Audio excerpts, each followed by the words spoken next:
With TSN Hockey Insider Darren Dreger, Wednesday regular here, one half of the Rain Dregs Hockey Podcast, and down to the nitty-gritty here a couple of weeks, Dregs, before the NHL trade deadline. Interesting interview from Patrick Alvin this week on Sports. Just insofar as it sounds like he's prepping the market for some of the bigger deals like Boeser having to be pushed to the summer. What are you hearing? Because I see the Canucks have sort of fallen off the map of insider trading since the Boeser deal. Well, you know what? I think that was a sly acknowledgement by the general manager of the Vancouver Canucks that if the buyers think that the market on certain Vancouver players is going to hit the floor, it's not going to. It's just not. You look at Boeser, they have term. There's no rush to move him. They feel strong that they would be happy to move him, but it's got to be for the right return. And I say the same thing about any player with term. When you look at the off season, and I throw Erik Karlsson into this equation as well, why wouldn't you want to see what the full flexibility of the league presents in the off season, right? Right now, if you're a playoff team, yeah, you're probably calling the Vancouver Canucks on Brock Boeser. Maybe if you feel like you need defensive depth, you're asking about Luke Schenn and some other pieces as well. But I talk to both sides, the buyers and the sellers. And the buyers tell me that the market is still too high. The asks are too high. And then you talk to a seller like Patrick Alvin, and he's like, okay, well, that's fine. That's their impression. But the price is not going to go down. And I think that was the message that he was delivering in the interview to say, hey, anybody who thinks they're going to call me at 2:00 Eastern on March 3rd and get Brock Boeser for a bargain basement price, that's not going to happen. Where are we at just market-wise 2 weeks out? Do you get the feeling like things are – we had a little percolation with a couple of trades, but it didn't really, present some momentum. No, it didn't. And I honestly, Blake, I think both sides are frustrated. And, look, there's going to be something that happens, if not this week, with the likes of Jake Chychrun sitting on the sidelines and now Vladdy Gavrikov with the Columbus Blue Jackets. I mean, we're in that mode. It feels earlier for asset protection than we've seen in more recent years. But that tells you that both Arizona and Columbus, well, they're doing one of two things. They either don't really have anything that they can live with, which is obvious, or they're trying to drive up a market by giving teams a little bit more time to protecting the asset in the meantime. But look, I look to some of the buyers out there, and they're as frustrated as the sellers are because you're getting into a place of deal fatigue, as I said on Insider Trading last night, where you've talked about the same player, you've talked about what the parameters are going to look like. You feel like you're getting close to finding that happy place, and then things go quiet, and you're not really sure where you are. So that can change very quickly with a phone call. But, as we have this conversation here today on Wednesday, I honestly, I don't see anything imminent anywhere. You mentioned Chychrun and Gavrikov sitting out. Now, Chychrun is not a rental. Gavrikov is. They're both left side guys. Are there similar suitors to those guys in Schenn, or are those totally different markets? I think different markets, but the ask is obviously different from, Luke Schenn to Gavrikov.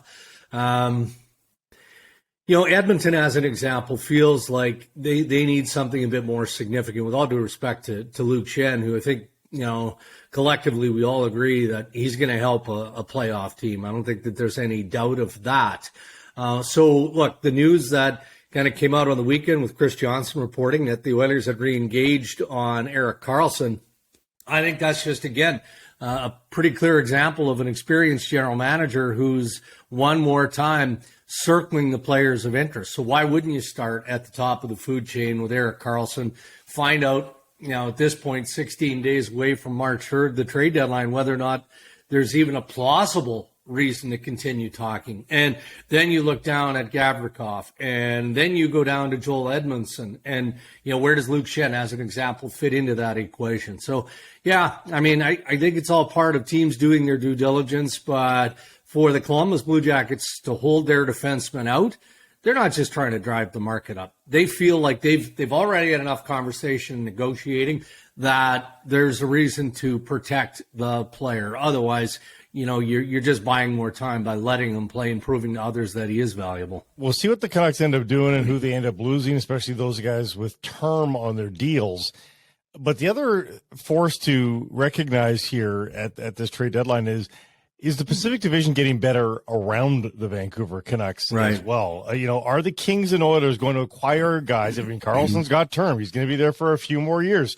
Are they going to acquire guys? And are we looking at the Kings and Oilers being, after years of watching the Vegas Golden Knights, are we looking at the Kings and Oilers, maybe the Kraken being the next wave of top teams in the division that the Canucks will have to really chase for a number of years here? I mean, that could be the case. I mean, how can you deny that when you look at the division right now?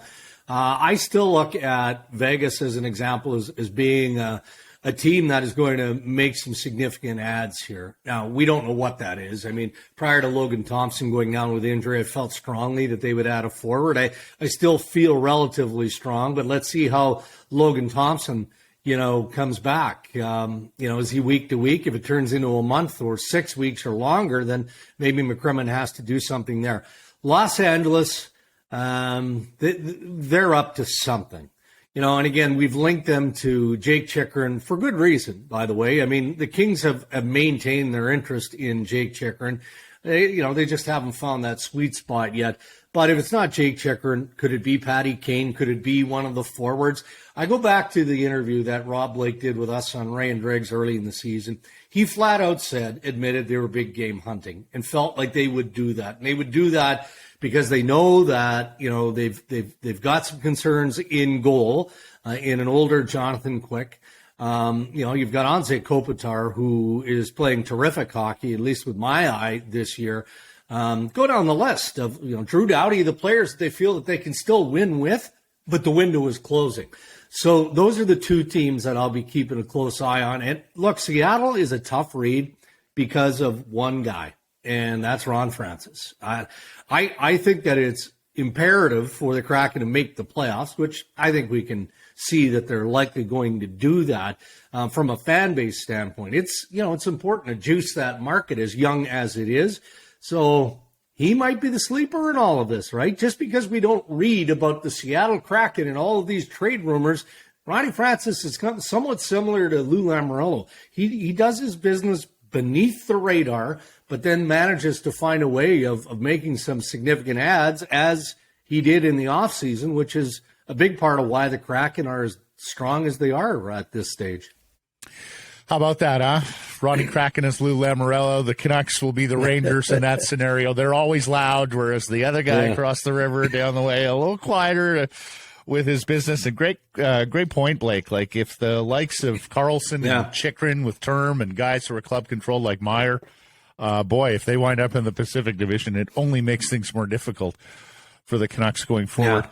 Dregs, want to ask you about a couple of guys who are on the TSN trade bait board just with term left, the type of profiles that Rutherford talked about a couple of weeks ago. Jordan Greenway, the big winger in Minnesota, who seems to be on the outs with management or the coaching staff there, and then Andrew Peeke, the right shot defenseman in Columbus. These are guys with term. These are guys under 26 years old. Yeah. Have you heard those sorts of players connected to the Canucks at all? Well, I haven't, but if you can visualize a Brock Boeser trade to the Minnesota Wild, it has to be for something like that, right? I mean, as part of the element.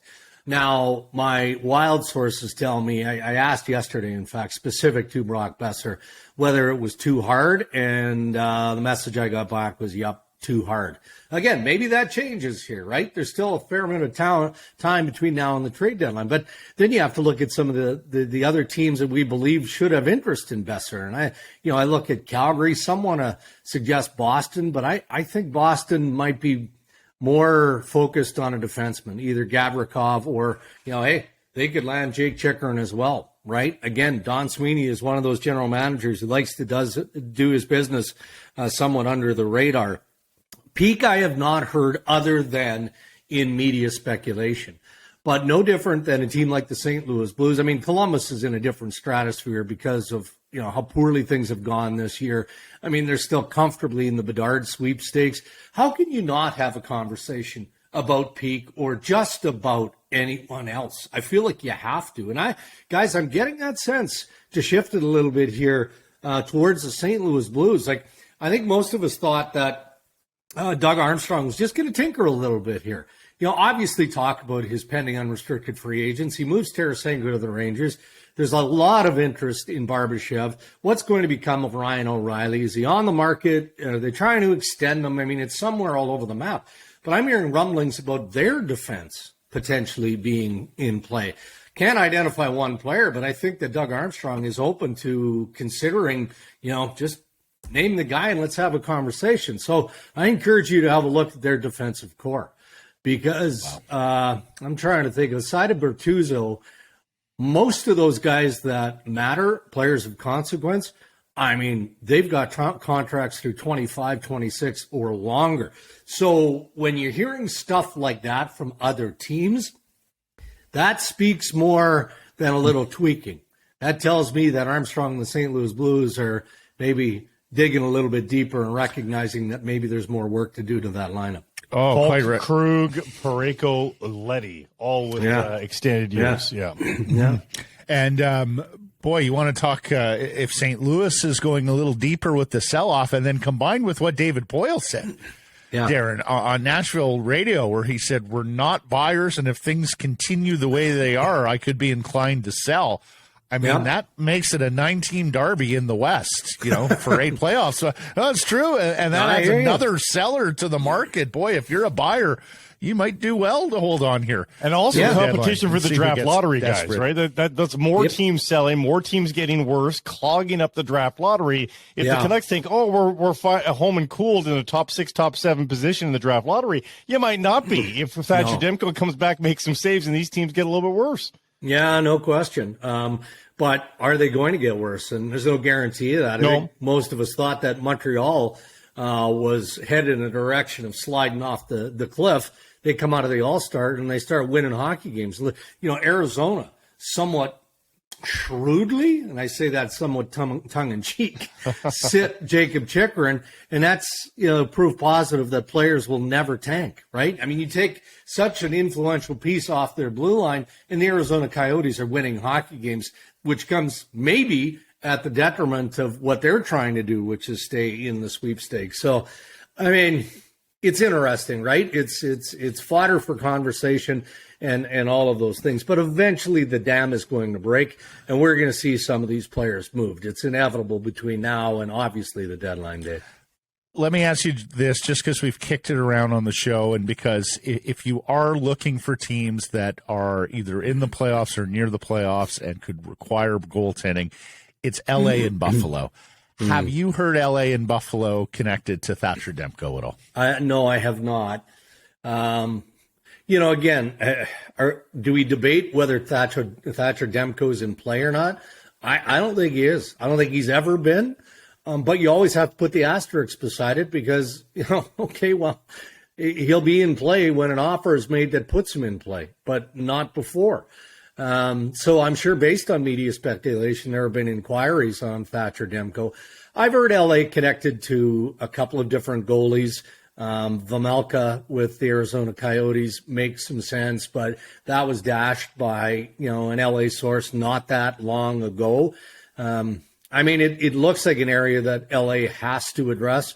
Buffalo less so. When you look at the system of the Buffalo Sabres, they've got some good young goalies that are quickly going to become trade assets for them, right? So maybe one of those good young goalies would become part of that package that we're talking about. That might be, something that sweetens it in a conversation with the Vancouver Canucks. But I haven't heard that outside of the lines of media speculation. Well, keep your ears open for us, buddy. Appreciate the time here today. Thanks for this, Dregs. We'll catch up next Wednesday. All right. Have a good one, guys.